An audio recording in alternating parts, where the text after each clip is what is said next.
രാജ്യത്താദ്യമായി ambulance സർവീസുകൾക്ക് tariff ഏർപ്പെടുത്തുകയാണ് Keralam. Ambulance ഉടമകളുടെയും തൊഴിലാളികളുമായും സംസ്ഥാന സർക്കാർ നടത്തിയ ചർച്ചകൾക്കൊടുവിലാണ് നിലവിൽ തീരുമാനം കൈക്കൊണ്ടിരിക്കുന്നത്. ഇത് സംബന്ധിച്ചുള്ള തീരുമാനങ്ങൾ കൈക്കൊള്ളാൻ ഗതാഗത മന്ത്രി കെ.ബി. ഗണേഷ് കുമാർ നിർദ്ദേശവും നൽകിയിട്ടുണ്ട്. വിവിധ കാറ്റഗറിയിലുള്ള ആംബുലൻസുകൾക്ക് മിനിമം റേറ്റ്, കിലോമീറ്റർ റേറ്റ് എന്നിവ ഏർപ്പെടുത്തിയിട്ടുണ്ട്. ആംബുലൻസ് ഉടമകളുടെയും തൊഴിലാളികളുടെയും സംഘടനകളുമായി നടത്തിയ ചർച്ചകൾക്കൊടുവിലാണ് തീരുമാനം കൈക്കൊണ്ടിരിക്കുന്നത്.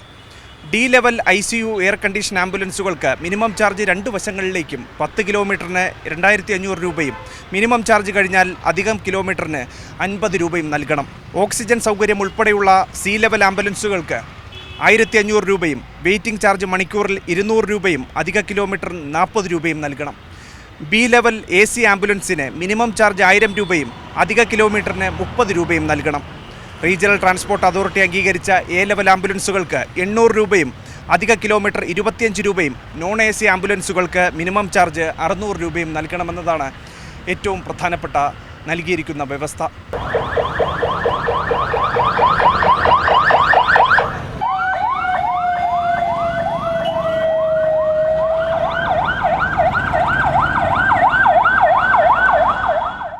അപകടം നടന്നാൽ തൊട്ടടുത്ത ആശുപത്രികളിലേക്ക് സൗജന്യമായി എത്തിക്കുമെന്നുള്ളതാണ് മറ്റൊരു പ്രധാനപ്പെട്ട ഇളവ്. ഡി ലെവൽ ആംബുലൻസുകളിൽ BPL വിഭാഗത്തിൽപ്പെട്ട ആളുകൾക്ക് മൊത്തം തുകയുടെ 20% ഇളവ് നൽകും. ക്യാൻസർ രോഗികൾക്കും 12 വയസ്സിൽ താഴെയുള്ള കുട്ടികൾക്കും ഓരോ കിലോമീറ്ററിനും 2 രൂപ വെച്ച് നൽകണമെന്നതും ഒരു പ്രധാനപ്പെട്ട ഇളവാണ്. ആംബുലൻസ് ഡ്രൈവർമാർക്ക് യൂണിഫോം നിർബന്ധമാക്കാനും ഗതാഗത മന്ത്രി കെ.ബി. ഗണേഷ് കുമാർ തീരുമാനിച്ചിട്ടുണ്ട്. നേവി ബ്ലൂ ഷർട്ടും ബ്ലാക്ക് പാൻറ്റുമാണ് യൂണിഫോം. ഡ്രൈവർമാർക്ക് മോട്ടോർ വാഹന വകുപ്പ് പരിശീലനം നൽകും. ഇന്ത്യയിൽ ആദ്യമായി ആംബുലൻസിൽ താരിഫ് ഏർപ്പെടുത്താൻ ഇടതുപക്ഷ സർക്കാരിന് കഴിഞ്ഞു എന്നുള്ള അഭിമാനകരമായ കാര്യമാണ്. അതിൽ പ്രത്യേകിച്ച് ക്യാൻസർ രോഗികളായ ആളുകളെയും കുഞ്ഞുങ്ങളെയും 12 വയസ്സിൽ താഴെയുള്ള കുഞ്ഞുങ്ങളെയും ആക്സിഡന്റ് പറ്റി പെട്ടെന്ന് റോഡിൽ കിടക്കുന്ന കണ്ടു കഴിഞ്ഞാൽ ഇമ്മീഡിയറ്റ്ലി എടുത്തുകൊണ്ട് പോകുന്ന സൗജന്യമാണ്. അവരെടുക്കും, ആംബുലൻസ് വിളിച്ച് അവരെടുക്കും. പക്ഷെ അത് ഫ്രീ ആണ്. തൊട്ടടുത്ത ആശുപത്രി, പ്രൈവറ്റ് ആശുപത്രി, ഗവൺമെന്റ് ആശുപത്രി എവിടെ വേണം എത്തിക്കാം. തൊട്ടടുത്തൊരു ആശുപത്രിയിൽ എത്തിക്കുന്നതിന് പൈസ കൊടുക്കേണ്ടതില്ല. അത് അവർ സംഘടനയുമായി സംസാരിച്ചപ്പോൾ ഫ്രീ ആയിട്ട് നൽകുകയാണ്. BPL കാർഡ് ഉടമകൾക്ക് വെന്റിലേറ്റർ ഉള്ള വണ്ടിക്കും AC ഉള്ള വണ്ടിയുമാണ് എടുക്കുന്നതെങ്കിൽ 20% കുറവുണ്ട്. ക്യാൻസർ പേഷ്യൻസിന് 12 വയസ്സായുള്ള കുഞ്ഞുങ്ങൾക്ക് ഇവിടെ എത്ര ദൂരെ നിന്ന് വന്നാലും കിലോമീറ്ററിന് 2 രൂപ വെച്ച് കുറവുണ്ട്. അപ്പം അങ്ങനെയൊക്കെ ഇന്ത്യയിൽ ആദ്യമായി ഈ പലപ്പോഴും പല ചൂഷണങ്ങളും ചില കൊള്ളാത്ത കാര്യങ്ങളൊക്കെ നടക്കുന്നുണ്ട്. ഈ ആംബുലൻസിനെ ചുറ്റിയിട്ട് ചില ഗുണ്ടായുസങ്ങൾ, കുഴൽപ്പണം, പിന്നെ മദ്യം, മയക്കുമരുന്ന് എല്ലാം കൊണ്ടുവരുന്നത് ഉപയോഗിക്കുന്നുണ്ട്. അപ്പോൾ അത് തടയുന്നതിന് വേണ്ടി അത് മാത്രമല്ല, ഡ്രൈവർമാർക്ക് ഒരു ട്രെയിനിങ് കൊടുത്തുകൊണ്ട് KSRTC സ്കൂളിലടക്കം ട്രെയിനിങ് കൊടുത്തുകൊണ്ട് ഒരു പാസ് കൊടുക്കാൻ, MVD ഒരു പാസ് കൊടുക്കാൻ തീരുമാനിച്ചിട്ടുണ്ട്. ഡ്രൈവർക്ക് ഒരു ഐഡന്റിറ്റി കാർഡ്. പരിശീലനത്തിൽ പങ്കെടുക്കുന്ന ഡ്രൈവർമാർക്ക് കാർഡുകൾ വിതരണം ചെയ്യാനും ഗതാഗത മന്ത്രി കെ.ബി. ഗണേഷ് കുമാർ തീരുമാനിച്ചിട്ടുണ്ട്. ഇതുവഴി ഡ്രൈവർമാരുടെ വിവരങ്ങൾ മോട്ടോർ വാഹന വകുപ്പിന് അറിയാൻ കഴിയും. ഇതിലൂടെ തന്നെ ആംബുലൻസുകളുടെ ദുരുപയോഗം ഉൾപ്പെടെയുള്ള കാര്യങ്ങൾ അത് തടയാൻ കഴിയുമെന്നുള്ളതാണ് ഗതാഗത മന്ത്രി കെ.ബി. ഗണേഷ് കുമാറിൻ്റെ പ്രതീക്ഷ.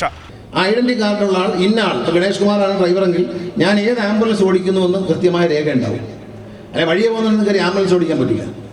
യൂണിഫോം നിശ്ചയിച്ചിട്ടുണ്ട്. ആ ആംബുലൻസ് ഓടിക്കുമ്പോൾ അതിൻ്റെ ഈ പറഞ്ഞ നിയമങ്ങളെല്ലാം പാലിക്കുകയും കൃത്യമായി ചെയ്യുകയും ചെയ്യണം. ആ ഒരു നിയന്ത്രണം വരുന്നതോടി ഇത്തരം ഇപ്പോൾ ഒരു വണ്ടി പോകുന്നു, ഞാൻ പറഞ്ഞ വണ്ടി പിടിച്ചിടരുത്. ആക്സിഡന്റ് അന്ന് ഒരു വണ്ടി വേറെ സൈറനൊക്കെ അടിച്ച് വരുമ്പോൾ ഒന്ന് നിർത്തിക്കുക. എവിടെ ആശുപത്രിയിലാണ് പോകുന്നതെന്ന് ചോദിക്കുക. അപ്പോൾ പറയാം കിംസില എന്ന് പറഞ്ഞു. എന്നാൽ വിട്ടോ, ഇവിടെ വിളിച്ച് പറയും. അപ്പം തന്നെ വിളിച്ച് പറഞ്ഞാൽ ഈ വണ്ടി ഇവിടെ എത്തുമ്പോൾ ഈ വണ്ടിയിൽ എന്താണ് വന്നിട്ടുണ്ടോ എന്ന് അന്വേഷിക്കുക. മാത്രമല്ല ഇതിനെല്ലാം GPS ഉണ്ട്. ഈ GPSകളെല്ലാം ഒന്നിപ്പിച്ച് കൊണ്ടുവന്ന് മോട്ടോർ വെഹിക്കിൾ ഡിപ്പാർട്ട്മെന്റ് പേരിൽ ഒരു കൺട്രോൾ ഉണ്ടാക്കും. അതായത് നമ്മൾ മനസ്സിൽ കാണുന്ന ആശയം ഊബർ വിളിക്കുന്ന പോലെയാണ്. നിയറസ്റ്റ് ആംബുലൻസിനെ വിളിക്കാൻ കഴിയുന്ന ഒരു സംവിധാനം കൊണ്ടുവരാൻ ആഗ്രഹിക്കുന്നുണ്ട്. അത് വളരെ വേഗത്തിൽ കൊണ്ടുവരാനുള്ള നടപടി സ്വീകരിക്കും. അതൊരു പുതിയ പരിഷ്കാരമാണ്. ഊബർ വിളിക്കുന്ന പോലെ ആംബുലൻസ് അടുത്ത നിയറസ്റ്റ് ആംബുലൻസ് എത്തിച്ചേരും എന്നുള്ളതാണ്. അപ്പം ഇതൊക്കെ ഇങ്ങനെ നല്ല കാര്യങ്ങൾ ചെയ്യാൻ ജീവനക്കാരുടെയും അതുപോലെ മാധ്യമങ്ങളുടെയും ജനങ്ങളുടെയും പിന്തുണ നൽകുന്നതിന് സർക്കാർ നിങ്ങളോട് നന്ദി പറയുന്നു. എടപ്പാൾ, എറണാകുളം, തിരുവനന്തപുരം എന്നിവിടങ്ങളിലെ KSRTC ഡ്രൈവിംഗ് സെന്ററുകളിൽ ആംബുലൻസ് ഡ്രൈവർമാർക്ക് പ്രാക്ടിക്കലോടുകൂടിയ പരിശീലനം നൽകാനും ഗതാഗത മന്ത്രി കെ.ബി. ഗണേഷ് കുമാർ തീരുമാനിച്ചിട്ടുണ്ട്. മറ്റു ചില പ്രധാനപ്പെട്ട തീരുമാനങ്ങൾ കൂടി ഇതിനനുബന്ധമായി കൈക്കൊണ്ടിട്ടുണ്ട് എന്നതാണ് പങ്കുവയ്ക്കാൻ കഴിയുന്ന പ്രധാനപ്പെട്ട വിവരം. ആംബുലൻസിനുള്ളിൽ താരിഫ് റേറ്റ് പ്രദർശിപ്പിക്കണം. ആംബുലൻസിനുള്ളിൽ ലോഗ് ബുക്ക് സൂക്ഷിക്കണം. സംശയം തോന്നുന്ന ആംബുലൻസുകളെ പരിശോധനയ്ക്ക് വിധേയമാക്കുന്നുണ്ട്. ആംബുലൻസിനെതിരെ പരാതിയുണ്ടെങ്കിൽ ട്രാൻസ്പോർട്ട് കമ്മീഷണറുടെ ഫോൺ നമ്പറിൽ ബന്ധപ്പെടാമെന്നുള്ളതാണ് മറ്റൊരു പ്രധാനപ്പെട്ട അറിയിപ്പ്. ഇതിനായി വാട്സപ്പ് നമ്പറായിട്ടുള്ള 9188961100 എന്നുള്ള വാട്സപ്പ് നമ്പർ കൂടി നൽകുകയും ചെയ്തിട്ടുണ്ട്.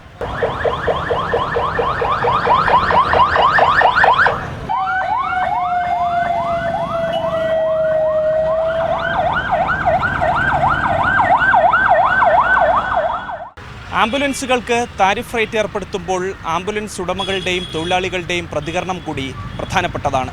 അവർ എങ്ങനെ ഇതിനോട് പ്രതികരിക്കുന്നു എന്നതുകൂടി കണ്ടുവരാം. ഈ താരിഫ് സംവിധാനം ഏർപ്പെടുത്തിയെന്ന് വെച്ചാൽ ഇതിനകത്ത് നമ്മൾ ആംബുലൻസിന് സംഘടനകളുണ്ട്. സംഘടനകളെല്ലാവരും കൂടെ ചേർന്ന് തന്നെ നമ്മൾ ആദ്യത്തെ മിനിസ്റ്റർ ചെയ്യുന്ന സമയത്ത് നമ്മൾ പ്രപ്പോസൽ കൊടുത്തപ്പോൾ ആദ്യം ഒരു മീറ്റിംഗ് വിളിച്ച് പിന്നെ അതങ്ങ് പോയി. രണ്ടാമത് ഇപ്പോഴത്തെ പുതിയ വിനേഷ് കുമാർ സാർ വന്നപ്പോഴത്തേക്ക് ഞങ്ങൾ വീണ്ടും മീറ്റിംഗ് വിളിക്കുകയും ഇതിപ്പോൾ ഒരു മൂന്നാമത്തെ മീറ്റിങ്ങിലാണിത് പ്രപ്പോസലെല്ലാം അംഗീകരിക്കുന്നത്. ഞങ്ങൾ കുറേ നിബന്ധനകൾ വെച്ചിട്ടുണ്ടായിരുന്നു. അപ്പം അതിനകത്ത് ഈ സീറ്റിംഗ് കപ്പാസിറ്റിയുടെ വിഷയങ്ങളും ഈ ലൈറ്റ് എന്ന് വെച്ചാൽ വണ്ടി ഇറങ്ങുമ്പോൾ ചെറിയ ലൈറ്റാണ് വരുന്നത്. പക്ഷേ രണ്ടാം CF പോകുന്ന സമയത്ത് വലിയ ലൈറ്റ് 12,000 22,000 ലൈറ്റൊക്കെ വാങ്ങിച്ച് വയ്ക്കണം. അങ്ങനെ കുറച്ച് പ്രശ്നങ്ങളും കാര്യങ്ങളുണ്ട്.